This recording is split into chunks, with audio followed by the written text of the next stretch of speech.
Class 5 Hindi grammar revision test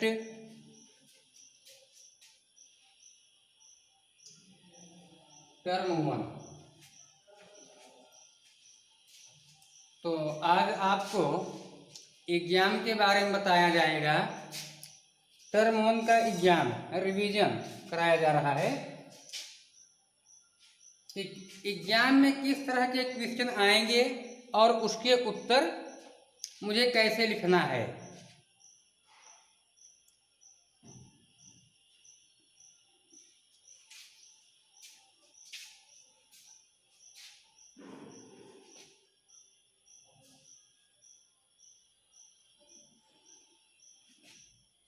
जैसे मानिए exam में आ गया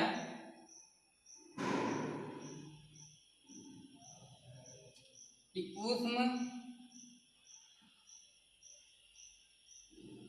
व्यंजन के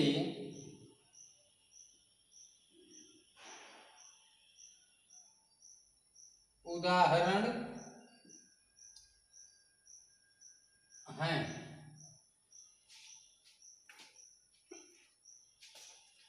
तो ऊष्म व्यंजन के उदाहरण हैं। अगर मानिए ऐसा आपको प्रश्न आया है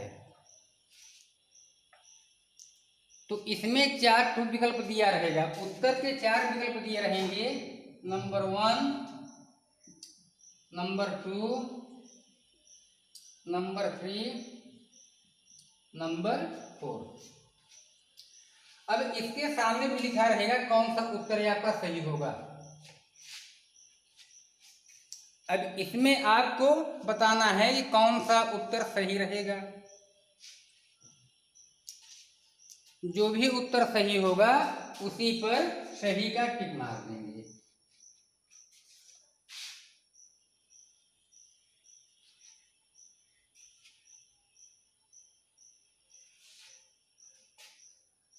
जैसे मानिए प्रश्न हो गया अगला,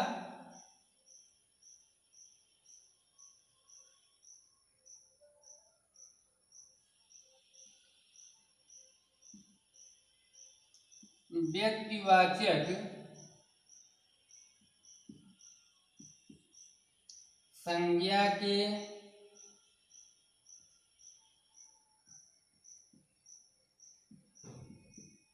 उदाहरण हैं। व्यक्तिवाचक संज्ञा के उदाहरण हैं। अब मानिए कि पहला में दे दिया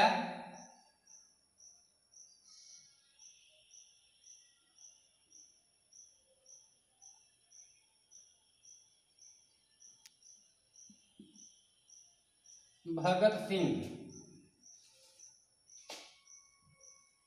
दूसरा में दे दिया तालाब, तीसरा में दे दिया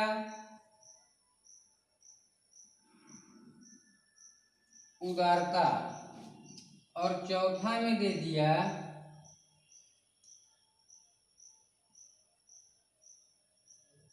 इनमें से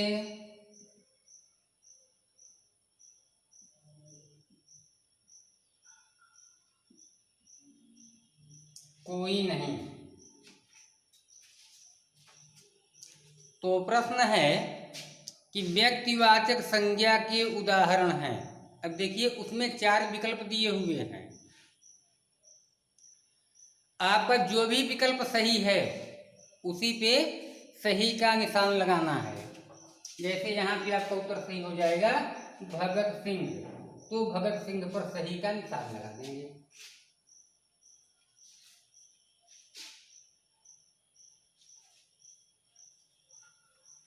तो इस ढंग से जो पहला क्वेश्चन होगा वह है आपका होगा अपठित गद्यांश। अपठित गद्यांश को कम से कम 3 बार से 4 बार पढ़ें।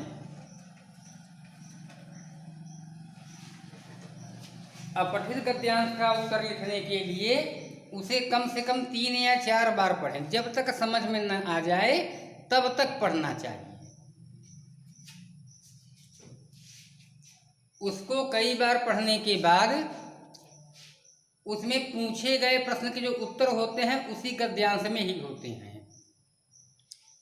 और जब आप उसे कई बार पढ़ लेंगे तो उसका उत्तर अपने आप मिल जाएगा। तो गद्यांश को पढ़ करके उसका उत्तर लिखना है।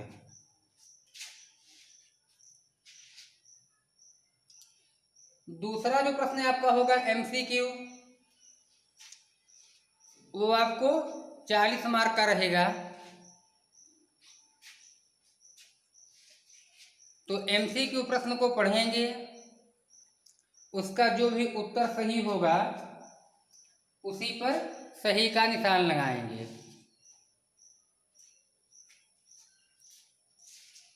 निशान लगाते समय ध्यान देना है कि हम उसी प्रश्न के सामने निशान लगाएं। जैसे कोई भी शब्द लिखा है ना, मान लीजिए यहाँ लिखा है मदन। अब मुझे अगर लग रहा है कि मदन वाला उत्तर सही है तो पीछे ना लगाएं, बल्कि इसके सामने निशान लगाएं।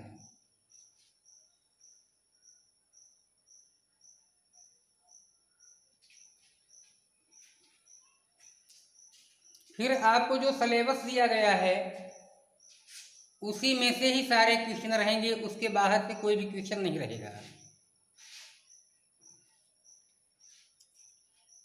उसके बाहर से एक भी क्वेश्चन नहीं होगा।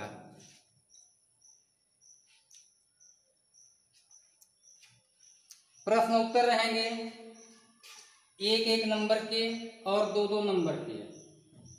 जैसे मानिए कि प्रश्न दिया है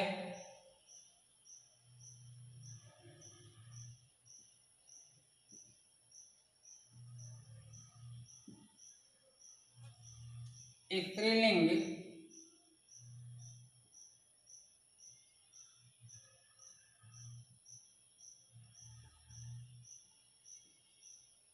किसे कहते हैं,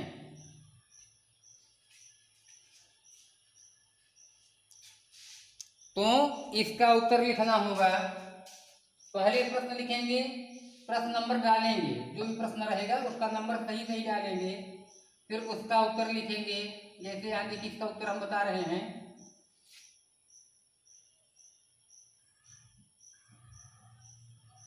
जिन शब्दों से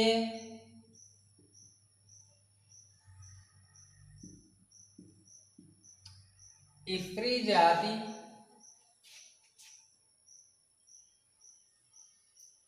के होने का बोध होता है,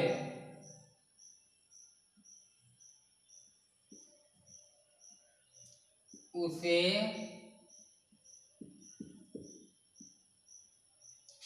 स्त्रीलिंग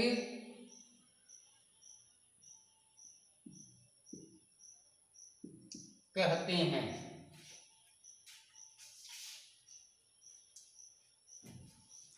तो इस ढंग से आपके कुछ क्वेश्चन हो जाएंगे एक नंबर के, कुछ क्वेश्चन हो जाएंगे 2 नंबर के।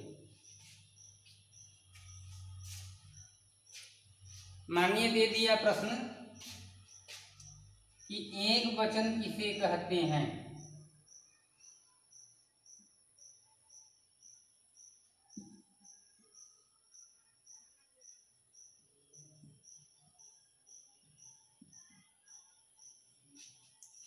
एक वचन किसे कहते हैं।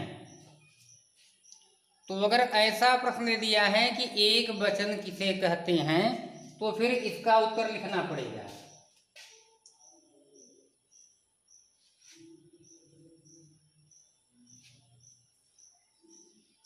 शब्द के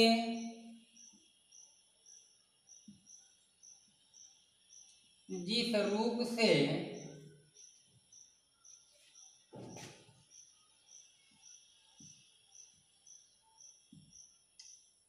व्यक्ति या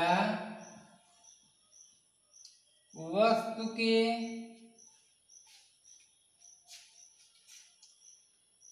एक होने का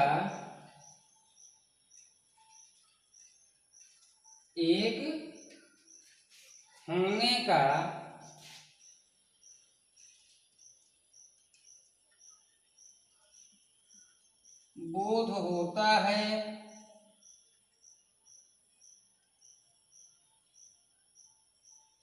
उसे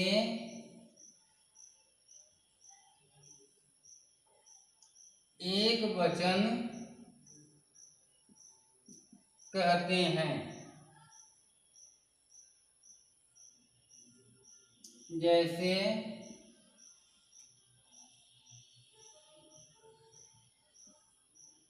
तितली, पंखा आदि। अगर मानिए पूछ लिया कि सर्वनाम के कितने भेद होते हैं, तो उसका उत्तर लिखना पड़ेगा कि सर्वनाम के 6 भेद होते हैं।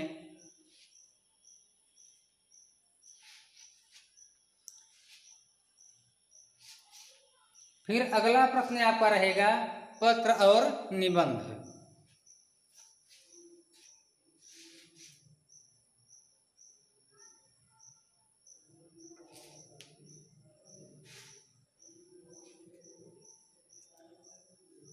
तो पत्र आपको जो दिए गए हैं उसी में से कोई न कोई पत्र रहेगा, और जो आपको अनुच्छेद दिए गए हैं उसी में से कोई न कोई अनुच्छेद भी रहेगा।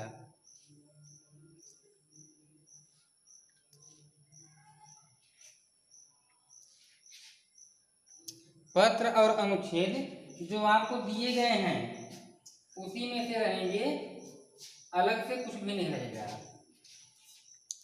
और जो आपका MCQ क्वेश्चन रहेगा वो पूरे चैप्टर में से कहीं न कहीं रहेगा, और ऐसा भी हो सकता है कि चैप्टर में से खुद से बना के दिया गया हो।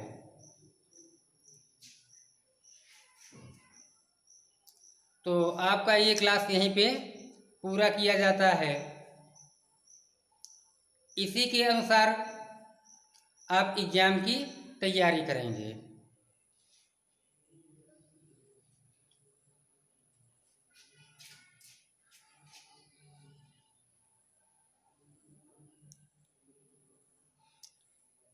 इसी तरह के क्वेश्चन आपके एग्जाम में आएंगे, जैसा कि अपठित गद्यांश, MCQ, प्रश्न उत्तर और पत्र और अनुच्छेद।